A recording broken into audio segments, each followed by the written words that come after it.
Hello friends, toppers Gurukul में आप सभी का स्वागत है। मैं अजय आपके सामने आज एक नया सेशन लेकर आया हूँ। ये 5 मिनट सोशियोलॉजी की प्लेलिस्ट में ही जाएगा। तो इसमें हम लोग 10 क्वेश्चन करने वाले हैं। तो आज का हमारा पहला क्वेश्चन है, who suggested that an interpretation that breaks with common sense. इसके ऑप्शंस हैं Talcott Parsons, Emile Durkheim, Robert K Merton, Max Weber. इसमें जो आंसर्स यहाँ पे दिए गए हैं, जो मैं यहाँ पे टिक हुई है फोर, ये फोर्थ वाला गलत भी हो सकता है क्योंकि ये रिस्पॉन्स शीट है किसी बच्चे की। तो आपको सही जवाब देना है कि इसका सही जवाब क्या होगा। इस पे इसके जो आंसर यहाँ पे चूजन ऑप्शन है, इस पे मत जाइएगा, राइट। तो इसका आंसर बताइए आप लोग। तो हालांकि ये सही टिक है, इसका आंसर मैक्स वेबर ही होगा। तो इसका आंसर हो जाएगा मैक्स वेबर।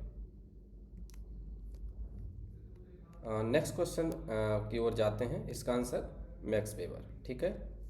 अगले क्वेश्चन की तरफ बढ़ते हैं। नेक्स्ट क्वेश्चन है हमारा आज का, arrange following Indian laws in chronological order. तो इनको क्रोनोलॉजी में लगाना था।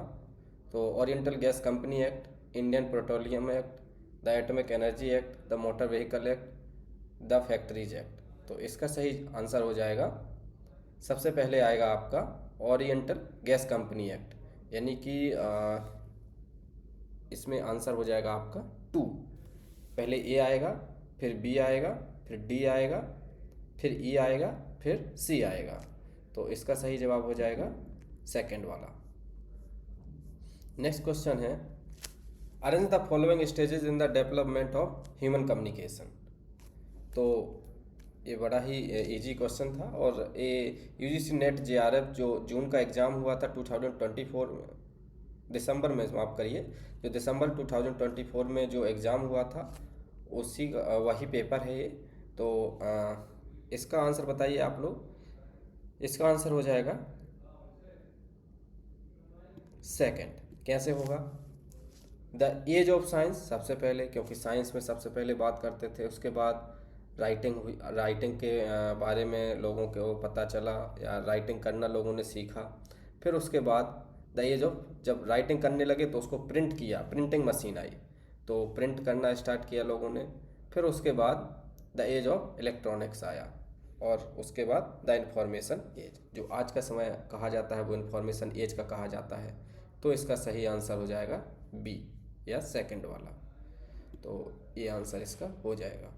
नेक्स्ट क्वेश्चन है, which of the following are examples of fallacy of reification done by W.I. Thomas, 4 wishes.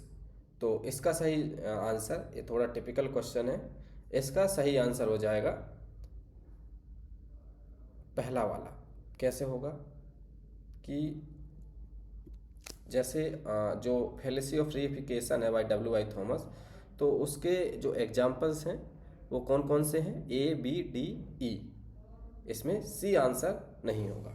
Next question है, which among the following is not a component of culture. ये बड़ा ही easy question है और इसका answer बताइए आप लोग। इसका आंसर हो जाएगा cultural conflict, right. Cultural conflict क्या नहीं है? इसका पार्ट नहीं है या कंपोनेंट नहीं है। नेक्स्ट क्वेश्चन है, Anthony Giddens developed theoretical perspective on the changes occurring in the present day world on the basis of. तो इसका आंसर हो जाएगा आपका थर्ड वाला। कैसे?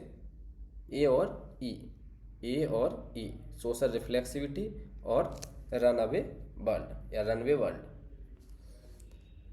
तो runway world and social reflexivity इसका आंसर हो जाएगा। इन्हीं दो की उन्होंने बात की है एंथनी गिडेंस ने। इसके बाद ये क्वेश्चन अच्छा क्वेश्चन है और जहाँ तक मुझे याद है ये क्वेश्चन इस बार के 2025 का जो जून का एग्ज़ाम हुआ उसमें भी थोड़ा मोल्ड करके आया, बट कहीं ना कहीं इससे वो रिफ्लेक्ट कर रहा था क्वेश्चन। नेक्स्ट क्वेश्चन है, Max Weber sees objectivity through which one of the following. तो इसका सही जवाब हो जाएगा second, rationalisation, right. Next question, आज का 8वां क्वेश्चन है, what are the basic assumptions of civil society. तो सिविल सोसाइटी के बारे में जो अजम्पशंस हैं बेसिक, वो कौन से हैं? तो इसका सही जवाब हो जाएगा पहला वाला, कि ABE, the civility of civil society, separateness of civil society and the state, and the last one, intrinsic relationship between civil society and democracy. Next question है, human sexuality freed from the needs of reproduction and molded by individual choices is called. तो इसका सही जवाब हो जाएगा second वाला, plastic sexuality. Next, आज का लास्ट क्वेश्चन है, which one of the following term denoting people who gender identity and or performance corresponds with that which is assigned gender at birth or according to dominant norms of masculinity and femininity. तो इसका सही जवाब हो जाएगा आपका third वाला, सिस gender, right.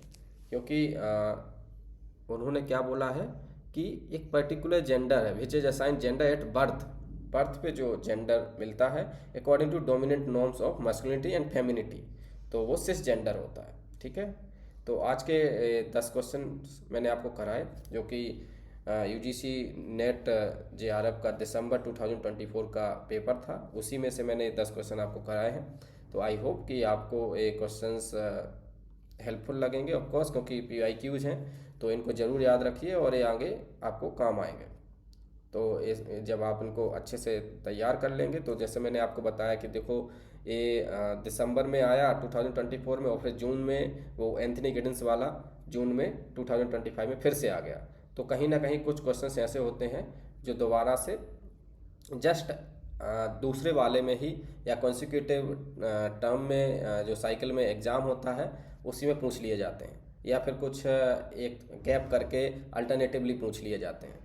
तो इन questions को, प्रीवियस ईयर क्वेश्चंस बहुत ही हेल्पफुल होते हैं।